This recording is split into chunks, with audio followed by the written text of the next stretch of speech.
ভালো আচরণ করুন। এবার আমি এর পরের অংশে চলে এলাম। আল্লাহ তাআলা বলছেন, পৃথিবীর মানুষ শোনো, পিতামাতার সাথে ভালো আচরণ করবে এবং আমার শুকরিয়া আদায় করবে। আমার শুকরিয়া আদায় করার পর তোমরা তোমার পিতামাতার শুকরিয়া আদায় করবে। পিতামাতার শুকরিয়া কিভাবে আদায় করবেন? পিতামাতার শুকরিয়া আদায় মানে পিতামাতার সাথে নম্র আচরণ করবেন, সবসময় মান সম্বন্ধে কথা বলবেন, এটা। আর আল্লাহর শুকরিয়া আদায় কিভাবে করবেন? যে কোনো অবস্থায় আপনি আল্লাহর শুকরিয়া আদায় করবেন, যে কোনো অবস্থায়, যে কোনো অবস্থায়। অবস্থা খারাপ থাকলেও আলহামদুলিল্লাহ, অবস্থা ভালো থাকলেও আলহামদুলিল্লাহ। একটু আপনাকে দেখাই, মহান আল্লাহ তাআলা বলেন, ইয়া আইয়ুহাল্লাযীনা আমানু, হে ঈমানদারগণ, ইয়া আইয়ুহাল্লাযীনা আমানু, হে পৃথিবীর ঈমানদার মানব সম্প্রদায়, তোমরা যারা আল্লাহকে বিশ্বাস করো, তোমরা যারা পরকালকে বিশ্বাস করো, তোমরা আমার ইবাদত করবে, আমার ইবাদত করবে। ইউ কুনতুম মুমিনিন, যদি তোমরা মুমিন হও তাহলে তোমরা আমার শুকরিয়া আদায় করবে। এই বাক্যটা একটু মনোযোগ দিয়ে শুনেন তো দেখি আপনার ব্রেনে ঢোকে কিনা, আপনাকে আবারও বুঝে। আল্লাহ বলছেন, পৃথিবীর ঈমানদার মানব সম্প্রদায় শোনো, তোমরা আমার ইবাদত করবে, ইবাদত করার পর আমার শুকরিয়া আদায় করবে। ইউ কুনতুম মুমিনিন, যদি তোমরা মুমিন হও। তার মানে এই আয়াতের অংশের বিবরণ দ্বারা বোঝা যাচ্ছে যে যারা মুমিন তারাই শুধু আল্লাহর শুকরিয়া আদায় করে, যারা মুমিন নয় তারা আল্লাহর শুকরিয়া আদায় করে না। প্রমাণ আপনাকে বাস্তবে প্রমাণ দেখায় আমি, নইলে আপনি বিশ্বাস করবেন না। আদমের ছেলে মেয়ে প্রমাণ ছাড়া বিশ্বাস করে না, তারপরে এটা আহলে হাদিস এলাকা, তাই না? তারপরে এটা আহলে হাদিস এলাকা। আমরা তো দেওবন্দি না যে বিনা প্রমাণে বিশ্বাস করব, কথা ঠিক কিনা? কথা বুঝতে পারছেন কি? আমরা তো আর হানাফি না যে বিনা প্রমাণে বিশ্বাস করব। হানাফি হুজুরে বলছে ব্যাংকের সুদের টাকা হালাল। বক্তব্য শোনেননি মনে হয়, শুনেছেন না? হ্যাঁ, আপনার হুজুর বলছে ব্যাংকের সুদের টাকা হালাল, তখন শ্রোতারা বলছে আল্লাহু আকবার। মানে ওদের রাস্তা যে কত সুবিধা হলো তা আল্লাহ জানে, ওরা জানে। তোরা তো দেওবন্দি হানাফি ঘরের মানুষ, 3 নাম্বার শ্রেণী পচা হানাফি, ওরা বিনা প্রমাণে কথা বিশ্বাস করে। আমরা তো আহলে হাদিস পরিবারের ছেলে, আমরা তো বিনা প্রমাণে কোনো কথাকে বিশ্বাস করি না, তাই না শেখ? আমরা তো প্রমাণ বিশ্বাস করি, প্রমাণ চাই। যে কোনো কথা, যে কোনো বক্তব্য রাখুক না কোনো বক্তা, প্রমাণ চাই, প্রমাণ ছাড়া আমরা বিশ্বাস করব না। আল্লাহ বলছেন, আদমের ছেলে মেয়ে শোনো, যদি তোমরা মুমিন হও তাহলে আমরা শুকরিয়া আদায় করবে। এর বাস্তব প্রমাণ দেখায় আপনাকে। একটু মুরব্বী সাহেব, একটু আপনি তাকান। যুবক ভাই, যেই লোকটা 5 ওয়াক্ত সালাত আদায় করে না, যে লোকটা আল্লাহ সুবহানাহু ওয়া তাআলাকে চিনে না, এই লোকটাকে জিজ্ঞাসা করেন যে চাচা আপনার সংসার কেমন চলছে গো? তখন দেখবেন ওই লোকটা এক বাক্যে উত্তর হলো, বলিস না তো বেটা, সংসার খুব একটা ভালো চলে না। বলে না মনে হয়? বলে কি? বলে কি এরকম কথা?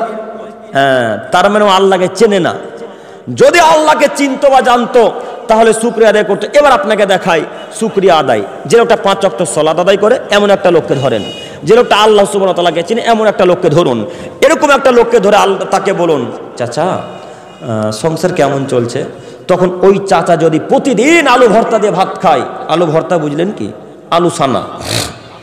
ওই লোকটা যদি প্রতিদিন আলু সানা দিয়ে ভাত খায়, ডাল দিয়ে ভাত খায়, তবুও প্রথমত আগে বলবেন আলহামদুলিল্লাহ, খুব ভালো সংসার চলছে, তাই না শেখ? কথা কি আমার বোঝা গেল? এই কথাই আল্লাহ বলছেন, ইউ কুনতুম মুমিনিন, আদমের ছেলে মেয়ে শোনো, তোমরা যদি মুমিন হও তাহলে আমরা শুকরিয়া আদায় করবে। উপরের অংশ আল্লাহ সুবহানাহু ওয়া তাআলা বলেন, আদমের ছেলে মেয়ে শোনো, আমার শুকরিয়া আদায় করবে এবং পিতামাতার শুকরিয়া আদায় করবে। আল্লাহর শুকরিয়া আদায় কিভাবে করলেন? কিভাবে আদায় করলেন? আপনি তো এখন পর্যন্ত সালাত আদায় করেন না। এ তো মসজিদ, এখন মোটামুটি 6টা-7টা কাতার আছে। যাই হোক, ফজরের সময় তো 1টা থেকে 3টা মুসল্লি হবে, হয় না? কথা মিলছে কি আমার? আমি আপনাকে কোনো একদিন আলোচনা বলেছিলাম, হক বড় তিতা, হক কথা জাতি মেনে নিতে পারে না। জাতি তো মানতে পারে না, পারেই না। হক কথা যদি বলেন তাহলে সর্বপ্রথম যারা বিরোধিতা করবে তারা আপনার পিতামাতা। হক কথা যখন বলবেন সর্বপ্রথম যারা বিরোধিতা করবে তারা আপনার পিতামাতা। জাতি হক কথা মেনে নেবে না, পিতামাতা হক কথা মেনে নেবে না, নিজের ভাই হক কথা মেনে নেবে না, নিজের বোন হক কথা মেনে নেবে না। আপনারা আমার কথা কিভাবে মেনে নিতে পারেন?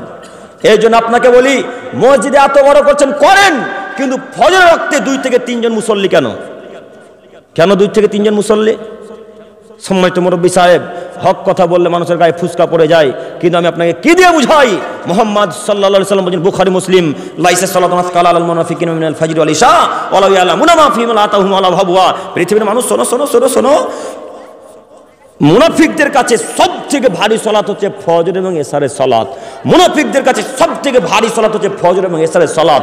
যদি মুনাফিকরা জানতো ফজরের সালাতের নেকি, এশারের সালাতের নেকি কত আছে, তাহলে তারা হামাগুড়ি দিয়ে হলে আসতো। হামাগুড়ি বুঝলেন? 7, 8, 9, 10 মাসের বাচ্চারা দেখবেন 2 পা 2 হাতের বলে এরকম এরকম করে চলাচল করে। যদি মানুষ জানতো, যদি মুসলমানের বাচ্চা মুসলমান জানতো ফজরের সালাতে কত নেকি, যদি মানুষ জানতো এশারের সালাতে কত নেকি, তাহলে এশারের সময় মসজিদ পরিপূর্ণ থাকতো, ফজরের সময়তে মুসল্লি পরিপূর্ণ থাকতো, মসজিদ পরিপূর্ণ থাকতো। কিন্তু দুঃখের বিষয় আমরা মর্ম বুঝি না, দুঃখের বিষয় আমরা ফজিলত বুঝি না। একটু আপনাকে দেখাই ফজরের সালাতের মূল্য কত বেশি। আল্লাহ নবী বলছেন, রাকাতান ক্বাবলাল ফজরে খায়রুম মিনাদ দুনিয়া ওয়া মা ফিহা। আদমের ছেলে মেয়ে শোনো, ফজরের পূর্বে 2 রাকাত সুন্নাত, ফজরের পূর্বে 2 রাকাত সুন্নাত, ফজরের পূর্বে 2 রাকাত সুন্নাত। পৃথিবীতে আসমানের নিচে জমিনের উপরে যা কিছু আছে তার সব থেকে উত্তম।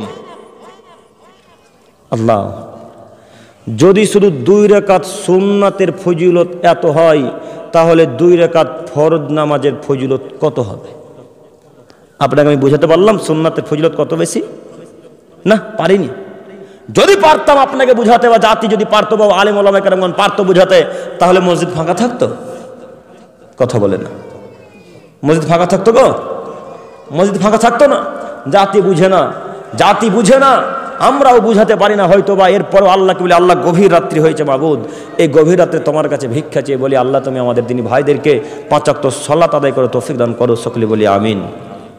সম্মানিত মুরব্বী সাহেব, আমি আপনাকে বলতে চাইছিলাম যে আপনি যে কোনো মূল্যে পিতামাতার সাথে নম্র আচরণ করুন, আল্লাহর শুকরিয়া আদায় করুন, পিতামাতার শুকরিয়া আদায় করুন।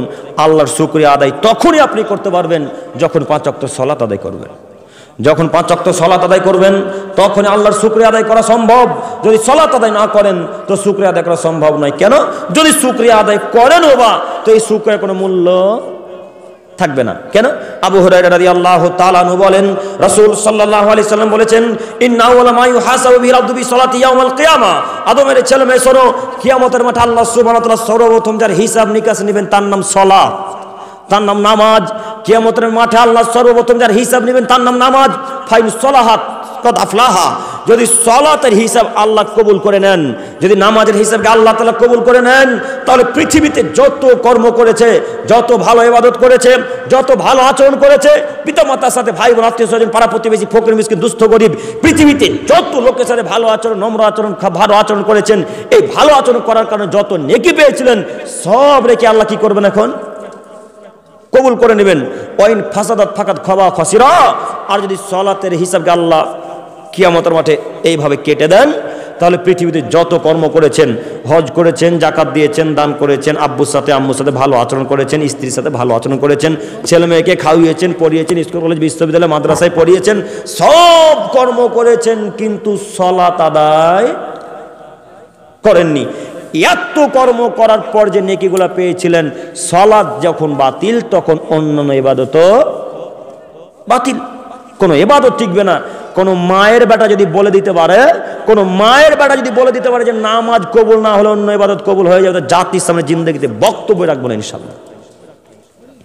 ইনশাআল্লাহ সালাত কবুল হলে অন্য কোনো ইবাদত কবুল হবে, সালাত কবুল না হলে অন্য কোনো ইবাদত কবুল হবে না। এ কথাই চূড়ান্ত, এ কথাই চূড়ান্ত। সালাত আছে যার, সব কিছু আছে তার। সালাত আছে যার, সব ইবাদত আছে তার।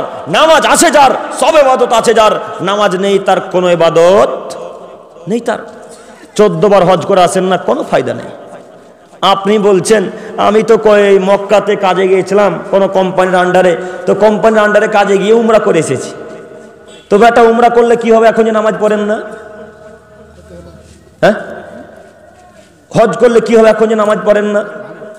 হজের নাকি তখনই আল্লাহ কবুল করবেন যখন 5 ওয়াক্ত সালাত আপনার জীবনে থাকবে দৈনন্দিন। বুঝতে পারেন না? আপনাকে আমি কি দিয়ে বুঝাবো বলেন? আপনাকে আমি বুঝার কোনো বাক্য খুঁজে পাই না। আপনাকে এরপরেও বলি, আব্বু আম্মুর সাথে যত ভালো আচরণ করেছেন, যদি নামাজের হিসাবকে আল্লাহ বাতিল করে দেন, পিতামাতার সাথে যত ভালো আচরণ করেছেন, এই সব হিসাব কি হয়ে যাবে? বাতিল হয়ে যাবে, কোনো ইবাদত টিকবে না। আপনাকে আমি বোঝাতে অক্ষম, আপনাকে বারবার বলি সালাত আগে তারপরে যে কোনো ইবাদত, সালাত আগে তারপরে যে কোনো ইবাদত। আব্দুল করিম সাহেব একটু আগে বলছিলেন পিতা মাতার সাথে ভালো আচরণ আগে তারপরে যে কোনো ইবাদত। কথা ধরতে পারেননি মনে হয়, ধরতে পেরেছেন কি? দুইটাই গুরুত্বপূর্ণ ইবাদত, দুইটাই ইবাদত, দুইটাই ইবাদত। আব্দুল করিম সাহেব আম্মুর সাথে ভালোভাবে কথা বলা ইবাদত। জি হ্যাঁ, আম্মুকে যদি সম্মান দিয়ে কথা বলেন ওটাও ইবাদত, সব ইবাদতের সাথে যুক্ত। সম্মানিত দিনী ভাই, এরপরে আমি আপনাকে বলতে চাইছি, আসুন আমরা পিতামাতার সাথে, আব্বু আম্মুর সাথে ভালোভাবে কথাবার্তা বলি ইনশাল্লাহ। পারবো বলতে ইনশাল্লাহ? ইনশাল্লাহ।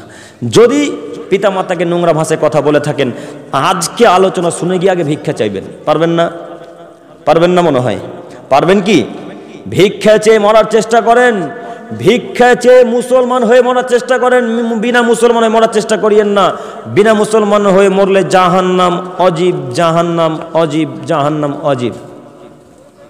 অতএব আপনাকে আমি অনুরোধ করে বলতে চাইছি যে আপনি আজকেই পিতামাতার কাছে ভিক্ষা চান, ডাইরেক্ট আজকে গিয়ে ভিক্ষা চাইবেন।